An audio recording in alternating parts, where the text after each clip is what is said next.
not very good at seeing beyond his nose. He had everything he could wish for, a loving missus, 10 beautiful children, and a palace that was so rich he didn't even do the lotto anymore. Now the grounds where this king lived were bleeding luxury. You could take a stroll in the park and see beauty for miles. But outside the gate in the empire itself, the grounds and buildings were beginning to crumble.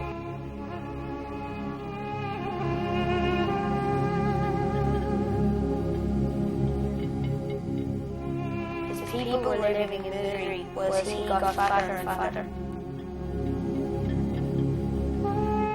One day he ordered dinner and it never came. The king, having been used to getting served day in and day out, demanded to know why there was no food. No servant came to answer him, so the king had to move himself. With every step he took, there was a tremendous cry. Eventually the king arrived at the gates to his empire, and very much out of breath, he opened the door to his kingdom.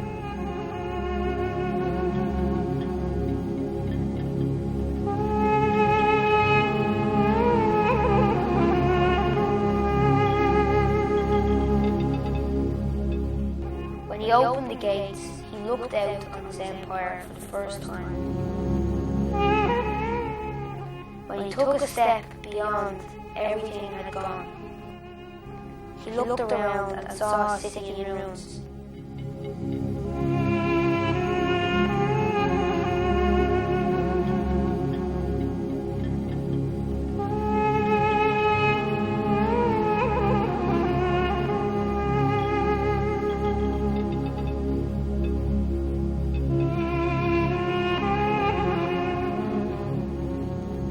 He cried for what he had once been.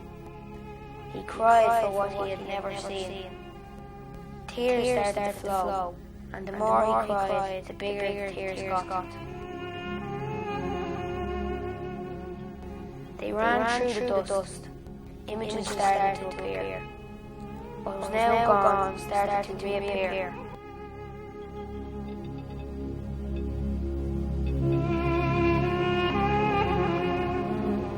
Buildings started to form. Streets began to take shape. Colours started to emerge. By the time the king took his last breath, a whole city had reignited. Voices were heard. People crowded the once non-existent streets. The palace had long gone, and all that remained was a crown. The Jedi Knights gathered around the table to discuss the upcoming celebration. They decided to have a parade. They even had a lone cherry picker, at least till it got dark and the man had to go for his tea and feed his pigeons. He had a loft and all.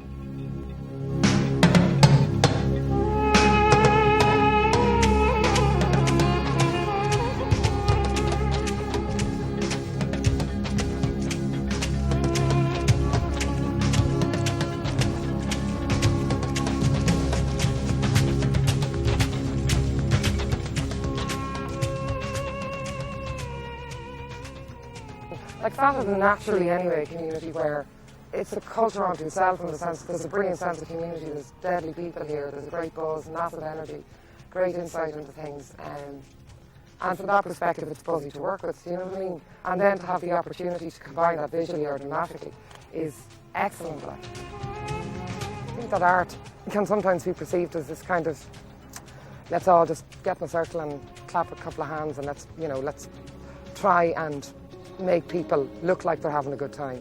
And I think if you approach it from that level, that's what you're going to get. But if you approach it from a level of understanding and developmental work, I think that it can be very empowering.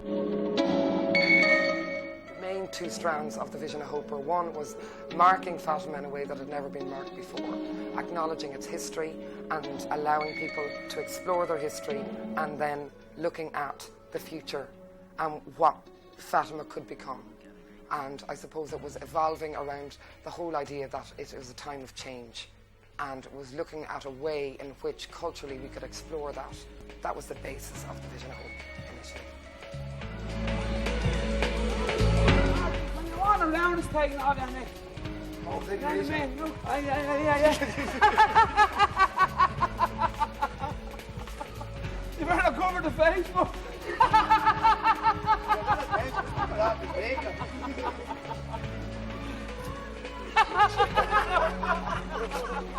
Yeah, look.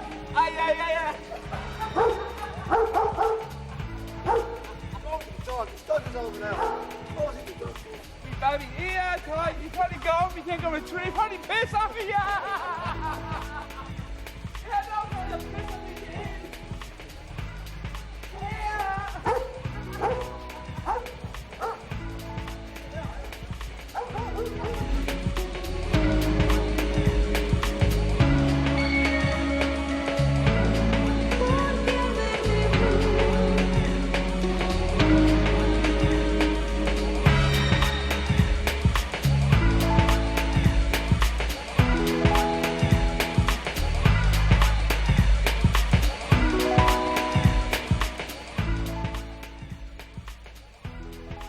Regeneration of the complex is, we all know, it's not about just bricks and mortar. It's about dealing with the problems that have existed in the flats over the last 20 years.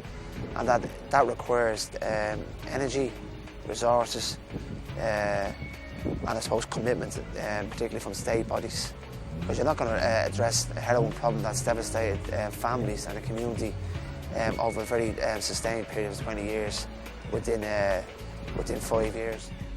Cultural arts work has the basis of empowering people and not getting into all the usual nonsense around empowerment, participation and process. It actually does and has been successful in the complex, particularly in terms of giving people a sense of being and feeling good about themselves and feeling, yes, we can do it. But more importantly, I suppose, that it has huge potential to communicating strong political messages to the state around where we are and where we'd like to be.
In 10 years' time, when we're asked the question, did we succeed? I would sincerely hope that we can say we did our best and that we are heard.